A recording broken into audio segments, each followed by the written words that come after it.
If you join me in all rise for the Pledge of Allegiance. I pledge allegiance to the flag of the United States of America and to the republic for which it stands, one nation, under God, indivisible, with liberty and justice for all.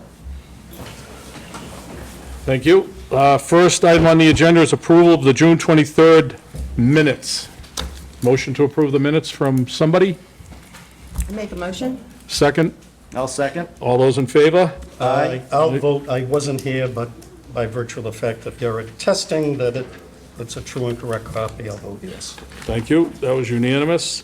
Second issue on the agenda is discussion, vote to call special town election to fill the vacancy caused by the resignation of Select Person Amanda Zampetti pursuant to town charter.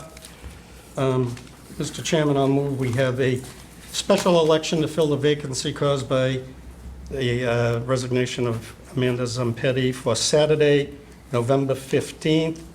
Polls open 8 a.m. to 4 p.m. and at the regular location at the Beaverbrook Elementary School. The deadline for nomination papers to be submitted to the town clerk is Monday, September 29th. Motion made. Is there a second? I'll second. All those in favor? Aye. Aye, unanimous. That saves our town clerk from having to come up, which I know she appreciates. Number 3, consider year-end transfers in accordance with MGL Chapter 44, Section 33B. To the town manager. I will defer to our town accountant, Andrew Nocum. Would you like to go down the list, or?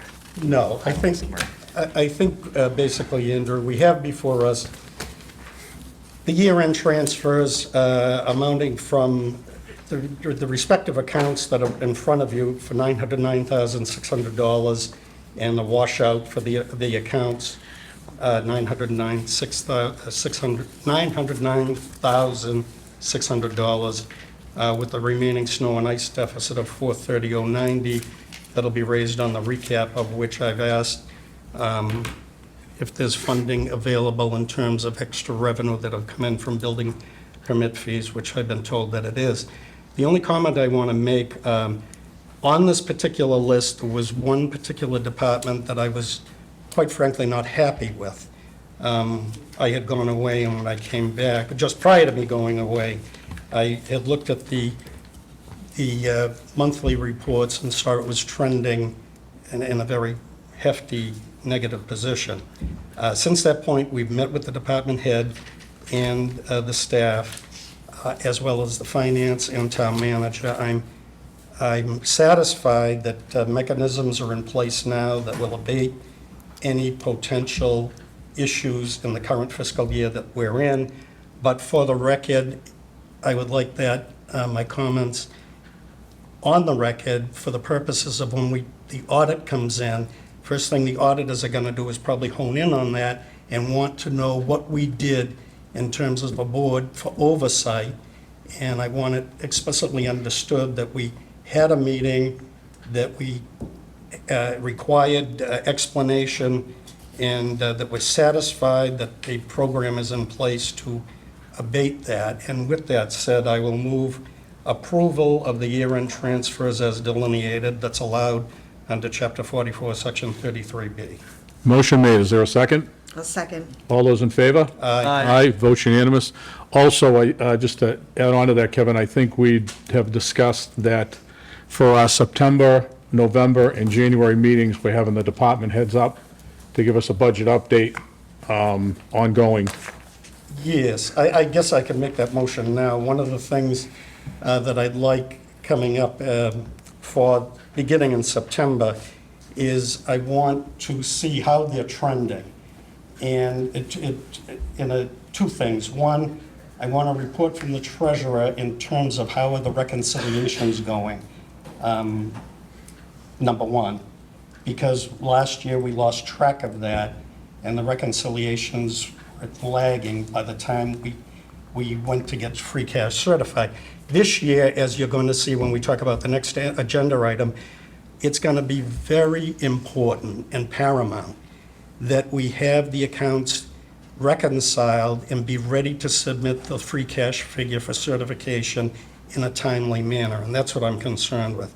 So I'm going to make a motion requiring that at our first meeting in September, which I believe is September 8th, I want to hear a report from the treasurer in terms of how we're doing on the reconciliation process.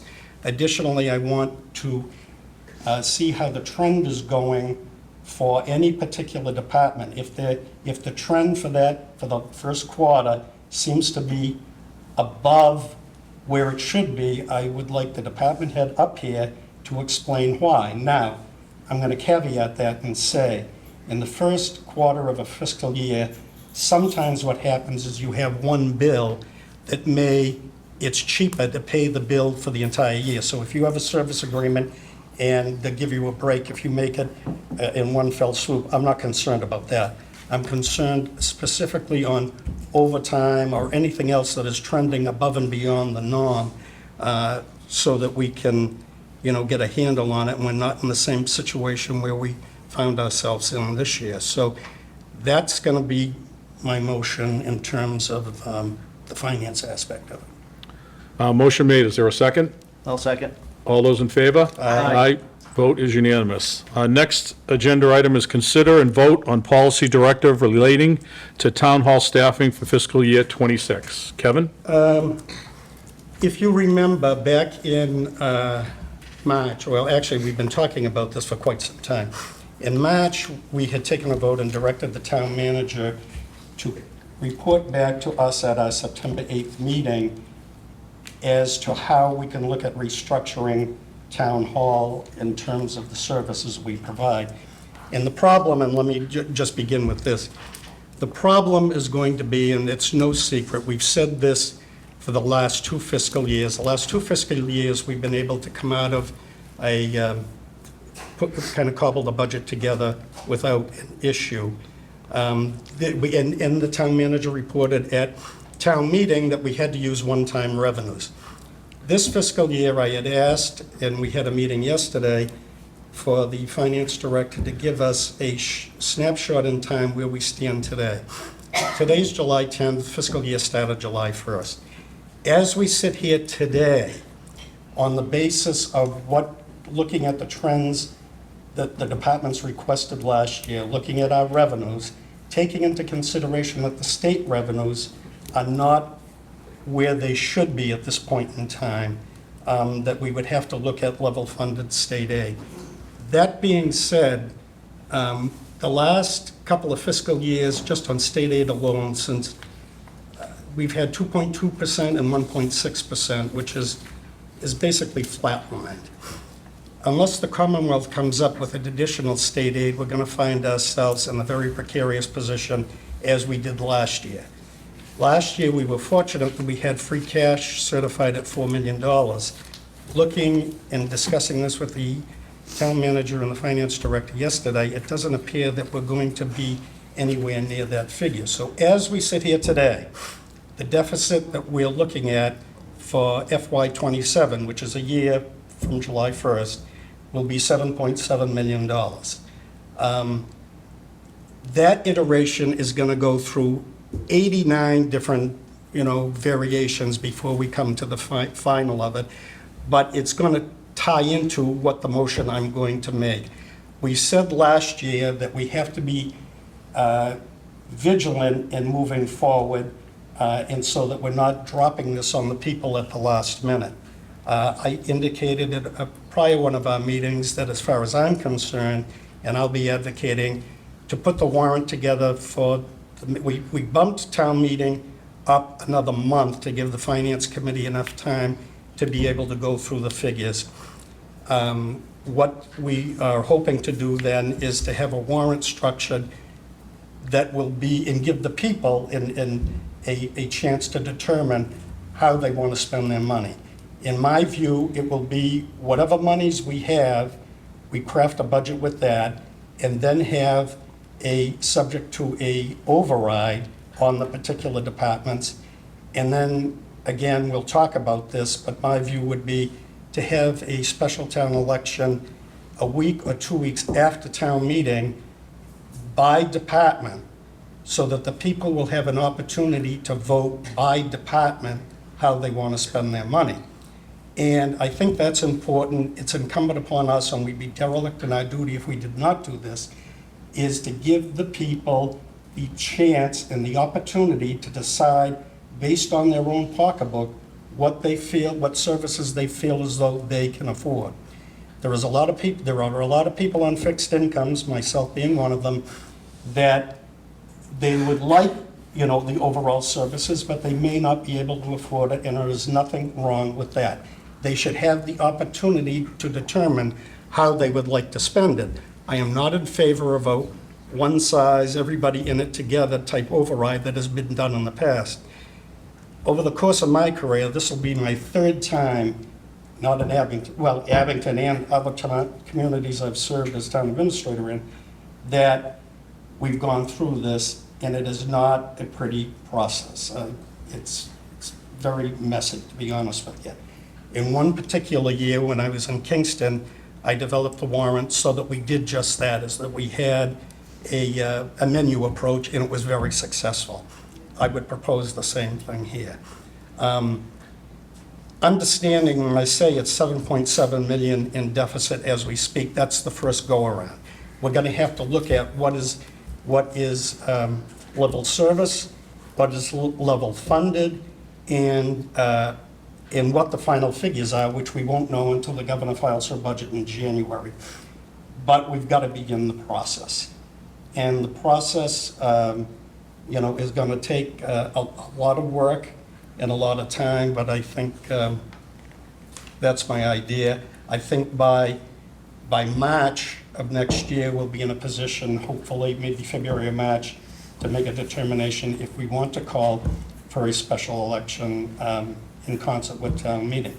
Now, the one thing I'm going to say before I make my motion is I know people are going to have various opinions one way or the other, whether we should have an override or not have an override. Abington, we have an open town meeting where every registered voter is allowed to show up. That's their right. That's the people's right. If you disagree with this, then I would urge you to show up to town meeting. If we call for a special election, you have the opportunity to then go and vote how you deem fitting and proper at the election. But it is our responsibility to give it to the people, and the people, in my mind, should have the ability on a case-by-case basis to determine how they want to spend their money. And I know it's a long way of saying that we're going to begin this process. But in concert with that, we have asked the town manager to look at restructuring town hall. I want to go one step further, and as a follow-up to the Select Board's directive issued on March 10th, 2025, the town manager was instructed to evaluate and recommend a restructuring of departments under his control at Town Hall. This evaluation was to be completed by the first Select Board meeting in September of 2025. The goal of this restructuring is to identify any positions of work currently funded by the town's general operating budget for FY 2026 that were previously supported by the American Rescue Plan Act, ARPA, in fiscal 2020, 21 or later, and are now being absorbed into the town of Abington's FY 26 general operating budget. As of July 1st, 2025, the FY 26 budget is in effect. Given today's date of July 10th, 2025, it is imperative to begin implementing the initial phases of the restructuring process to eliminate this absorption, including any services or positions. Therefore, I move that the town manager is authorized and directed to begin appropriate bargaining and notifications to implement this directive, including any cuts of staffing or level of services. The town manager is authorized and directed to work with Labor Council to comply with any and all labor and employment obligations regarding this directive. Further, the town manager shall report to and identify within 10 days of this order to the chairman of the Select Board as to the positions identified and plans set forth to affect the same. That's my motion. Motion's made. Any comments by anybody on that? Is there a second? I'm going to second. All those in favor? Aye. Unanimous? I agree. I think the menu approach is the way to go and give town meeting the information, and the townspeople can make the decision. So, Next on the agenda, appoint Select Board Liaison to the Affordable Housing Trust and Plymouth County Advisory Board. I'll accept a motion to appoint Paul to both of those. So moved. Is there a second? Second. All those in favor? Aye. Unanimous. Next, we have, thank you, Paul, by the way, for volunteering for that. You're welcome. Request for appointment to the Veterans Memorial Trustees. We have two applicants, Ally Atkins and Christopher Belfore. A motion to approve both of those appointments. So moved. Is there a second? I'll second. All those in favor? Aye. Motion is unanimous. Update on the sale of the North and Center Schools. Town manager? Yeah, so yesterday was the deadline for the RFP submissions, and once again, we did not receive any.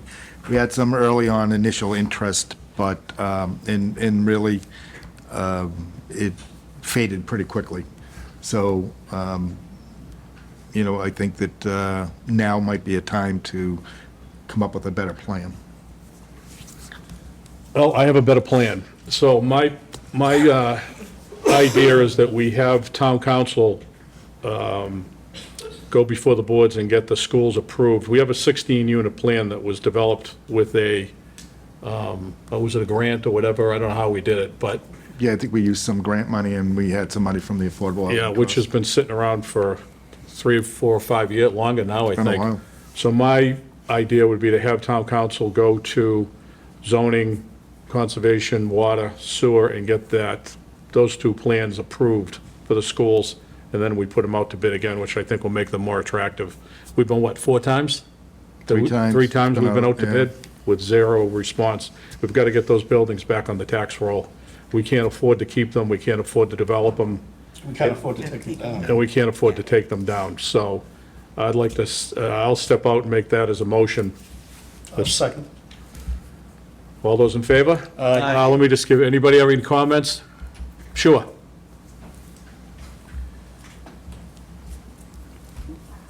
I caught you out of the corner of my eye, Pam. Thank you. Pam Howe, 149 Walnut Street, and I'm a member of the Affordable Housing Trust Committee. And I'm just wondering, like, how that works. Is that like just improving upon what's there in order to make them more desirable? Yeah, or what is my, that- but no, good question. We have a 16-unit plan that we had, the town had drawn up.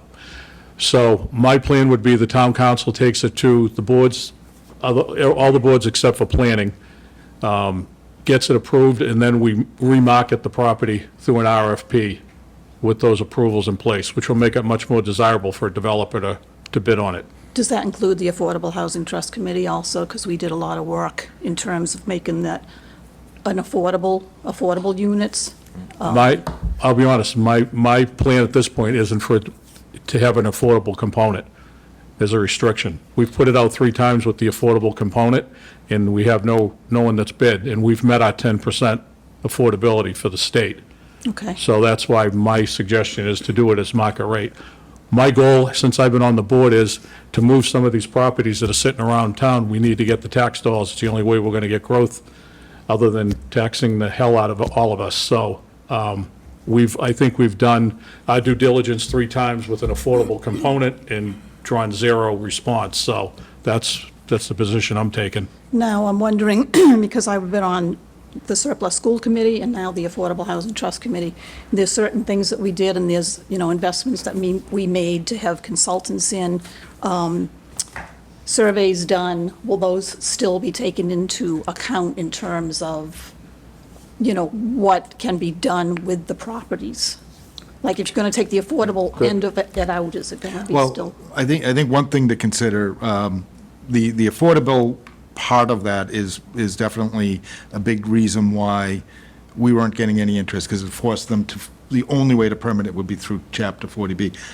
Keeping that in mind, the design are all 1-bedroom design, so it's very desirable design for senior living or, again, for affordable living. So that part won't change. I think it will still lend itself, not so much on Center, but there would also be an opportunity probably over in the north area that the person who does eventually buy it can go back and to the ZBA and modify it to add more units, and that would probably require them to also go through Chapter 40B, which would require affordability. So that, while there won't be an affordability component to it, it still will be desirable and needed housing because of the one-bedroom layout. Now, on another note, because I'm on the Affordable Housing Trust, but as a resident and live in the area, and I know I've mentioned this before, if there's any way we can have the grounds up at Center School kind of cleaned up so that the people that are in that area, there's, a small playground up there and there's basketball hoops. It's all overgrown.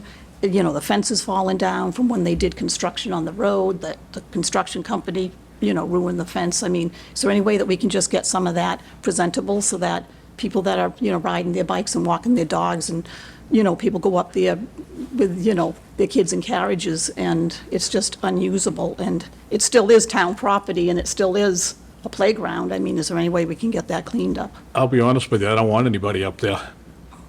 Personally, I can't speak for the board, but I don't want to make it desirable. I'm afraid kids are going to get hurt up there. We're up there boarding it up all the time.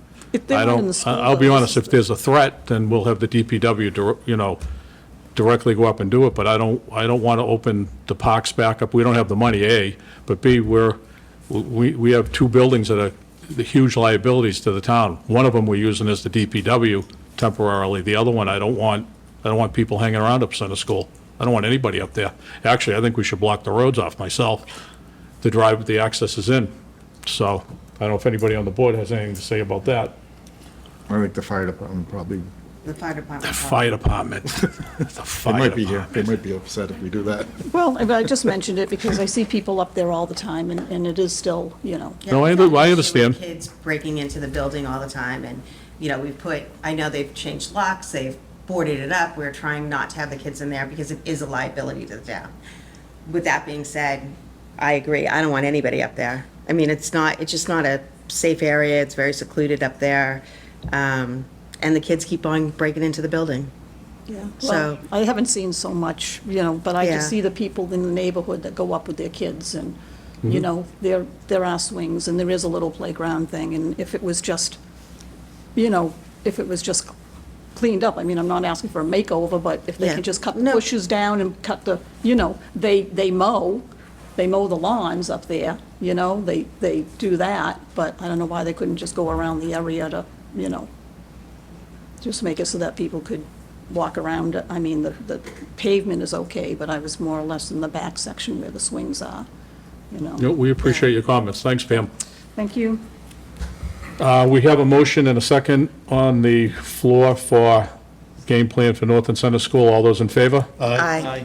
Vote is unanimous. Number 8, right before we get to number 8, can we have the deputy police chief up quick just to give us an update on the gates for the train, which I know have been a hot topic?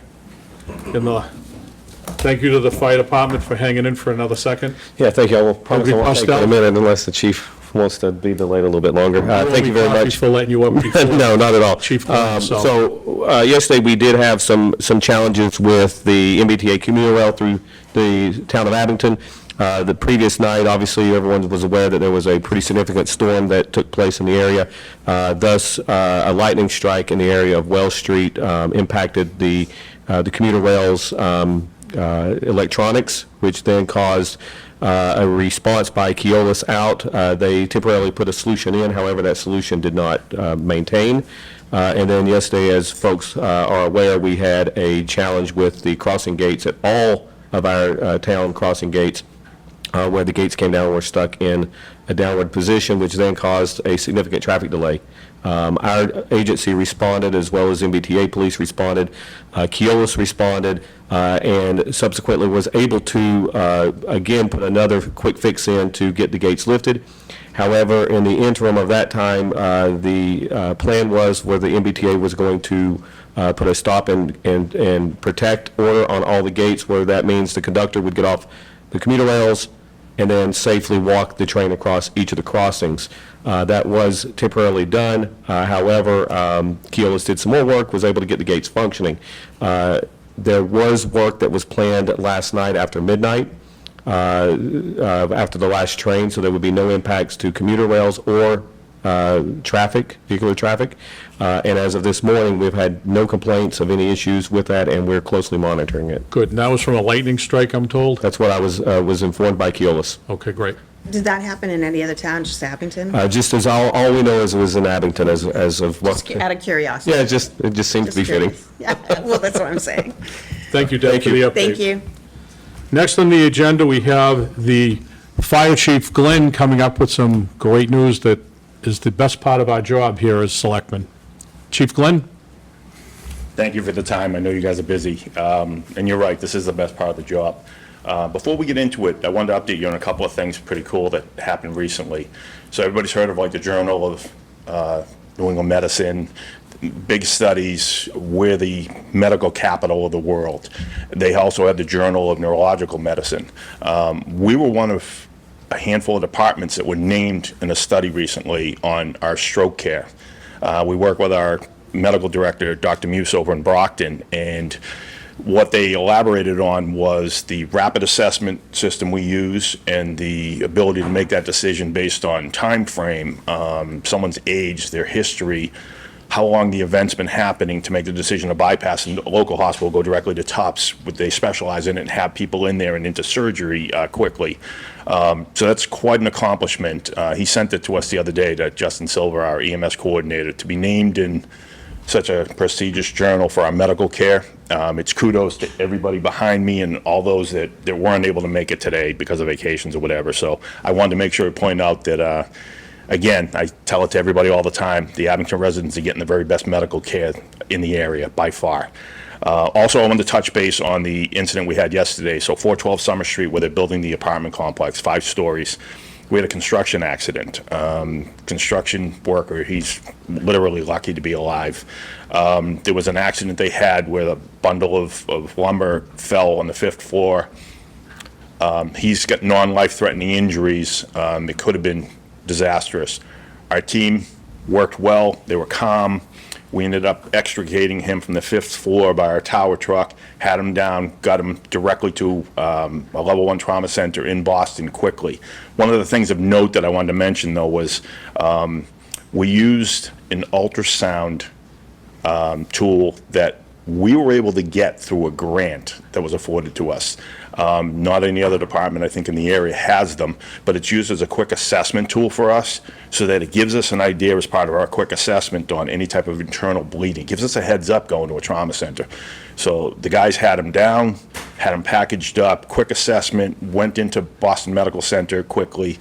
Again, this is something we got through a grant, and we're using it, we're utilizing it as well to benefit our residents. So, and finally, while we're here, it's the best part of the job.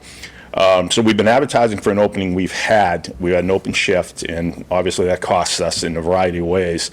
We advertised, and we connected with somebody that just blew us away in the interview process. It's interesting because this gentleman I met 2 years ago, when he was interested in a job with us, when we had an opening, and he was in Las Vegas still, and he was moving to Massachusetts. Didn't make the time frame, and he said, please keep me in mind in the future. And I said, absolutely. So fast forward 2 years, he presented to us again when we advertised, and he's on Hingham Fire. He blew us away. He's got a great demeanor. He's a very humble kid. He's got a lot of experience, and he's just excited about being on the job. And anybody that's been on the job for a while, his energy just picks you up immediately. So we offered the job to him as far as going through the civil service local registry process. In that process, I reached out to his chief from Hingham, and I said, I'm asking you to help us out with this, and if you could sign off on a lateral transfer rather than a direct hire. What that does is it speeds the process up of the medical stuff and the physical agility test. Long story short, Ethan Van Biden is our newest firefighter paramedic. He comes to us from Hingham Fire, and with his training, we're able to plug and play immediately. We're going to save 4 months of filling overtime shifts while he's in the academy covering him. He's good to go. He's doing his orientation real quick, and we've got him on a shift ready to go. So without wasting a lot of everybody's time, I'm going to ask his fiancee, Ariana, to come up, and Ethan, if you could come up, and we'll do the pinning ceremony.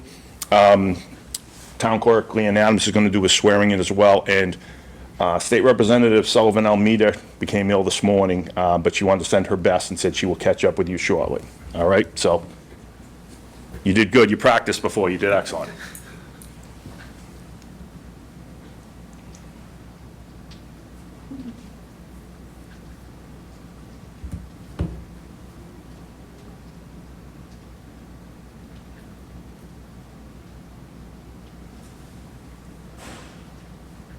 Excellent. There you go. Thanks, Ariane. You can have a seat. Mr. Adams, if you could.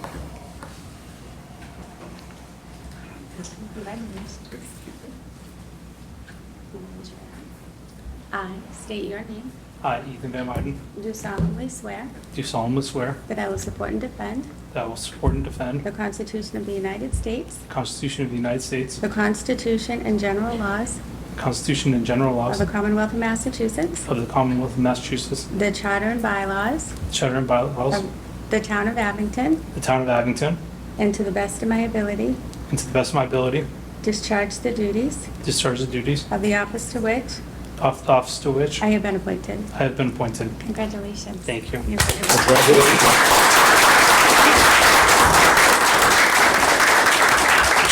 Chief, did you let Ethan know that you now have to answer 5 questions on the history of Abington going back to 1700? Absolutely. Evan has the Not that we've been questions. alive that long, Ethan, but I did tell Ethan that he's the first hire we've had where we will not tell him he has to recite a 5-page report ahead of time.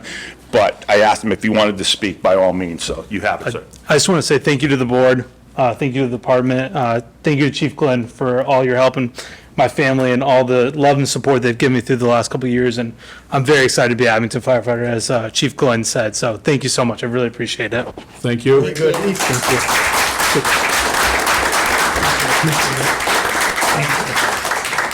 Good luck, thank you. Thank you, sir. Thank you, man. Thanks, sir. Appreciate it. Before you go, Ethan, though, I just was curious in your orientation. I know firefighter Guerrier is the department historian. Has anybody given you the book History of the Abington Fire Department yet? No. Wow. I certainly hope within this first 2 weeks that somebody is going to avail himself of Be a that. test next Friday. Yeah, First few days, yes, learn the door code and some of the basics. Yeah. all Get right. in the book. Can you recite all the streets in the Musterfield yet? Yeah, no. All right, very good. Thank you. Congratulations to you and your family, thank you. Thank you. I appreciate it. Welcome aboard. Thank you for your time, everyone. That's it for the agenda. I just wanted to mention one thing while we're live on Tachi TV, is that starting September, the meetings start at 5 PM. Just reiterating that so everybody knows. Motion to adjourn? So moved. Second? Second. All those in favor? Aye. Motion's unanimous.